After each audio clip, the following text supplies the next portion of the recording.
Thrice x square minus 5 divided by x cube, এইটা to the power 10। আমি মাইনাসটাকে plus করে ফেলবো। থ্রাইস পথ, চতুর্থ পদ মানে কি? Term number 4। এটাকে আমরা এইভাবে লিখবো, টার্ম নাম্বার 3+1, 4 কে লিখবো 3+1, কারণ আমরা জানি, আমরা শিখছি যে r+1 তম টার্মটা হচ্ছে NCR, a two the power n minus r b two the power r। ঠিক আছে, তাহলে 3+1 তম টার্মটা কি হবে? n এর ভ্যালু এখানে 10, হ্যাঁ n এর ভ্যালু 10, 10c3 প্রথম পদ, a মানে হচ্ছে প্রথম পদ আর b মানে হচ্ছে দ্বিতীয় পদ। ঠিক আছে, 10c3, এই 3টা উপরে যাবে, দ্বিতীয় পদের উপরে পাওয়ার হবে, আর 10 থেকে 3 বিয়োগ করলে এটা হবে 7, 10 থেকে 3 বিয়োগ করলে 7, NCR a two the power n minus r b two the power r। ঠিক আছে, তাহলে এখান থেকে আমরা কি পাচ্ছি? এখান থেকে পাচ্ছি 10c3, বা 10c3 ভ্যালু কত? 10c3 ভ্যালু হইতেছে 10c3 ভ্যালু হইতেছে 120, 120 3 টু দি পাওয়ার 7, 120 এর সাথে গুণ হবে 3 to the power 7 into x to the power 2 আর 7 যোগ করে 7 গুণ 14, মাইনাসের উপরে পাওয়ার বিজোড় যেহেতু, তাহলে মাইনাসটা আমি সামনে নিয়ে আসলাম, মাইনাসের উপরে পাওয়ার বিজোড়, মাইনাসটা সামনে চলে আসলো। তারপর এটা হইতেছে তোমার 5 কিউব, 5 কিউব মানে হচ্ছে 125।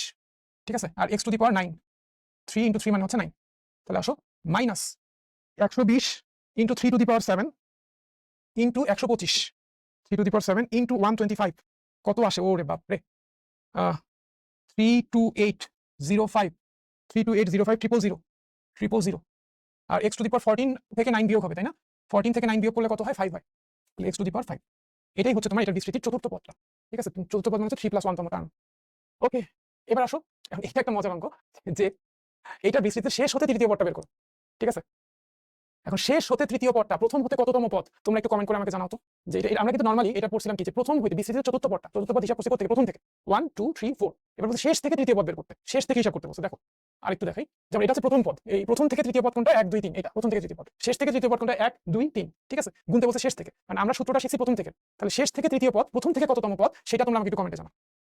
আমি একটু কমেন্ট চালু করে দিলাম। হ্যাঁ, এই অঙ্কটার ক্ষেত্রে স্পেসিফিক, এই অঙ্কটার পদ সমান প্রথম হতে 7তম পদ, 7তম পদ, প্রথম থেকে কততম পদ? 7তম পদ।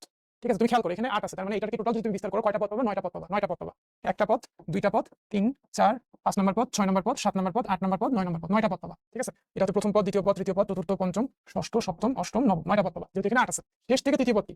1 2 3, 7 নম্বর পদটা, প্রথম থেকে 7 নম্বর পদটা। শেষ থেকে তৃতীয় পদ প্রথম থেকে কততম পদ, এটা যদি তুমি বের করে ফেলতে পারো, অঙ্কটা তো নরমাল। ঠিক আছে, তাহলে শেষ হতে 7তম, শেষ হতে তৃতীয় পদ মানে হচ্ছে প্রথম থেকে 7তম পদ, তাহলে আমাদের বের করতে হবে T7, T7, T7 মানে কি? T6+1।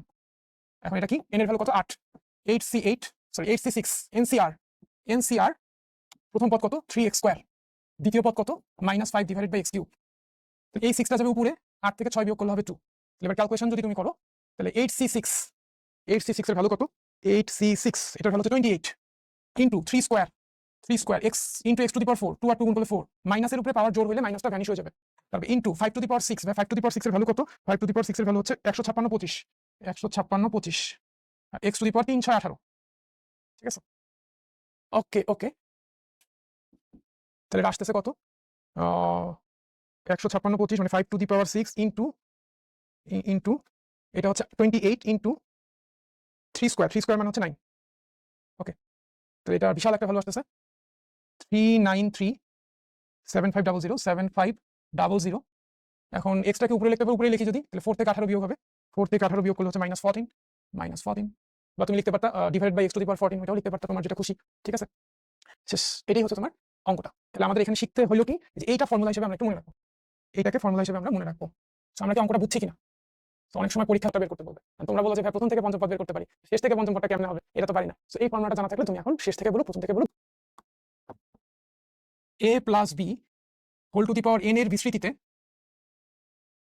বিস্তৃত শেষ হতে r+1 তম পদ, হ্যাঁ শেষ হতে r+1 তম পদ বের করি, r+1 তম পদ ইকুয়ালস টু, কিচ্ছু করতে হবে না, তুমি দ্বিতীয় পদটাকে প্রথম পদ করো, প্রথমটাকে দ্বিতীয় পদ করো, b plus a whole to the power n এর বিস্তৃতিতে প্রথম হতে r+1 তম পদ।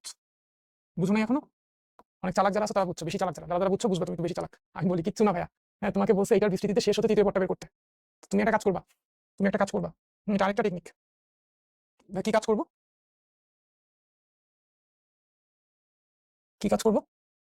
দেখো কি কাজ করবা, তুমি লিখবা যে 5x square -5 divided by x cube to the power 8, এইটার বিস্তৃতিতে শেষ হতে তৃতীয় পদ হবে, শেষ হতে তৃতীয় পদ হবে, আর এটা দ্বিতীয় পদটাকে প্রথমে আনো, প্রথমটাকে পরে দ্বিতীয় পদ বানাও, দ্বিতীয় পদটাকে প্রথমে আনলাম আর প্রথম পদটাকে পরের পদ দ্বিতীয় পদ বানাই দিলাম, হ্যাঁ দুইটার মধ্যে ইন্টারচেঞ্জ করলাম,